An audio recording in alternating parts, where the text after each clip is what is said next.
आइए आपको सुनवाते हैं एक दुकानदार और एक बेवा औरत की कहानी। ग्राहक ने दुकान में दाखिल होते हुए दुकानदार से पूछा, केलों का क्या भाव है? दुकानदार ने जवाब दिया, केले 12 दरहम और सेब 10 दरहम के हैं। इतने में एक औरत भी दुकान में दाखिल हुई और कहा, मुझे 1 दर्जन केले चाहिए। क्या भाव है? दुकानदार ने कहा, केले 3 दरहम और सेब 2 दरहम। औरत ने अल्हम्दुलिल्लाह पढ़ा। दुकान में पहले से मौजूद ग्राहक ने खा जाने वाली गजबनाक नजरों से दुकानदार को देखा। इससे पहले कि कुछ ओल फोल कहता, दुकानदार ने ग्राहक को आंख मारते हुए थोड़ा इंतजार करने को कहा।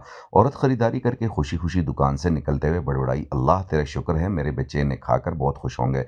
औरत के जाने के बाद दुकानदार ने पहले से मौजूद ग्राहक की तरफ मुतवज्जो होते हुए कहा, अल्लाह गवाह है, मैंने तुझे कोई धोखा देने की कोशिश नहीं की। ये औरत 4 यतीम बच्चों की माँ है, किसी से भी किसी किस्म की मदद लेने को तैयार नहीं है। मैंने कई बार कोशिश की और हर बार नाकामी हुई। अब मुझे यही तरीका सूझा है कि जब कभी आए तो इसे कम से कम दाम लगाकर चीज़ दे दूं। मैं चाहता हूं कि इसका भरम भी कायम रहे और इसे लगे कि वो किसी की मोहताज नहीं है। अगर वीडियो आपको अच्छी लगी तो इसको शेयर ज़रूर कीजिएगा और चैनल को फॉलो और लाइक कीजिएगा। शुक्रिया।